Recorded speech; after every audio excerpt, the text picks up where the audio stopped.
Hello, today I am going to be talking a little bit about debugging and the tools we have to debug any source code.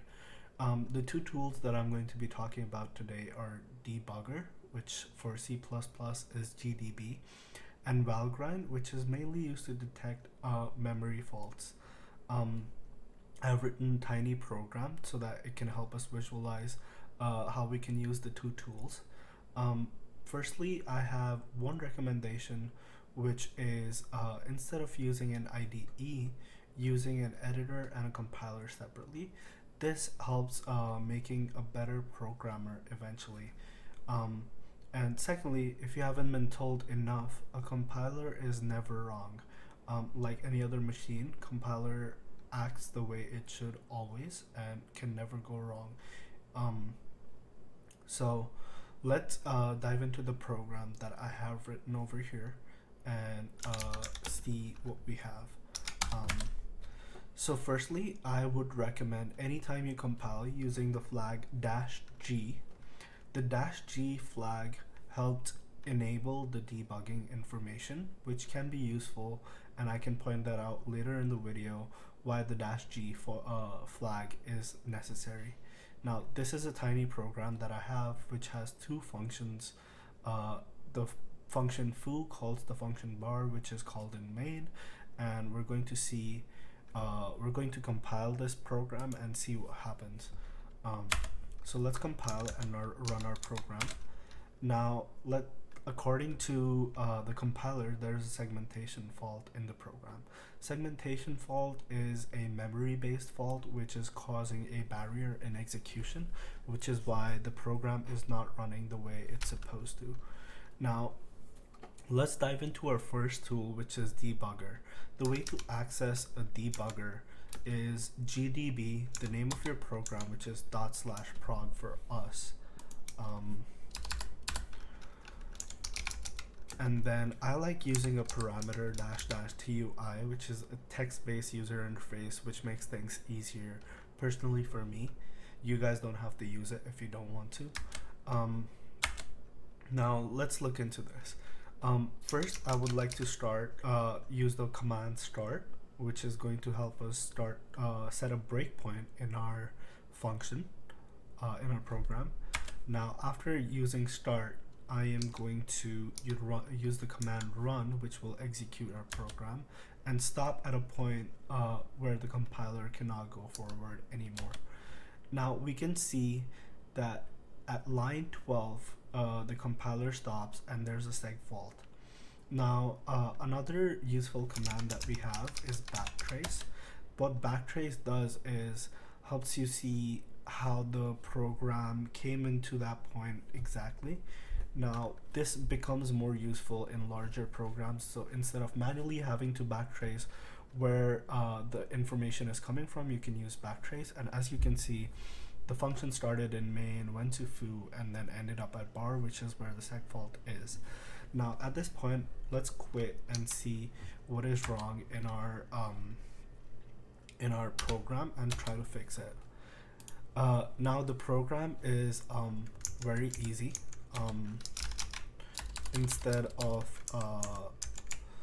so we can see that the error is being caused due to a null pointer being assigned and then the value being trying to change.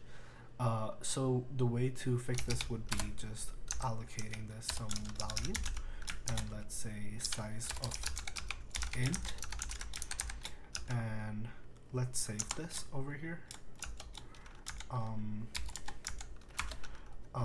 And now let's go back and try to compile our program. It gives you I forgot to add a pointer over here. It should be star p.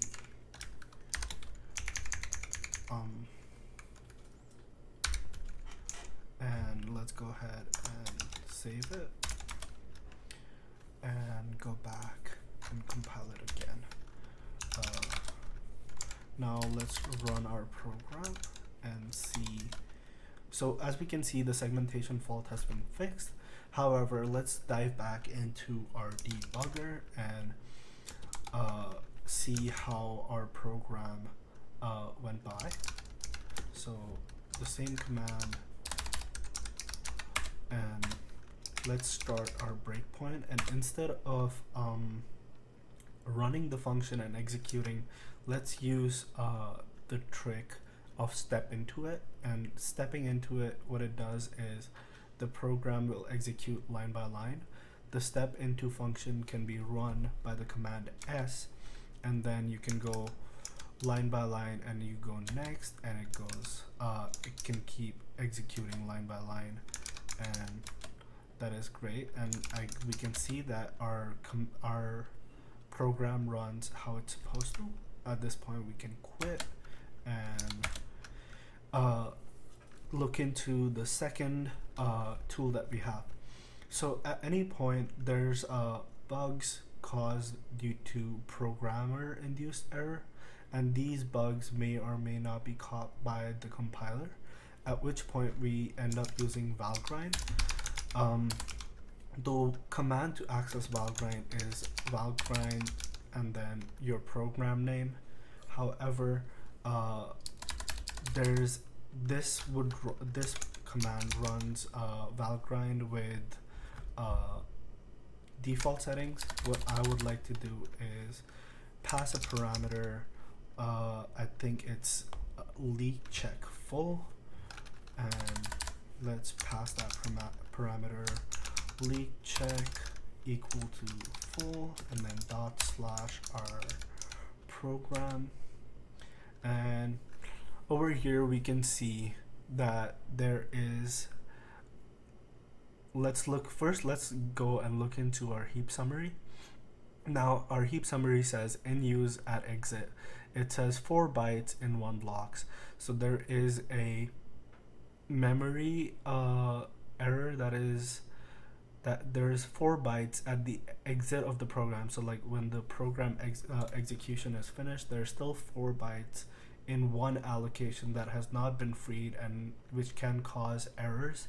So looking at the error summary, there's one error from one context, and this information that you can see over here, where you have memory addresses, this is provided to us because we use the flag -g, which is the debugging information.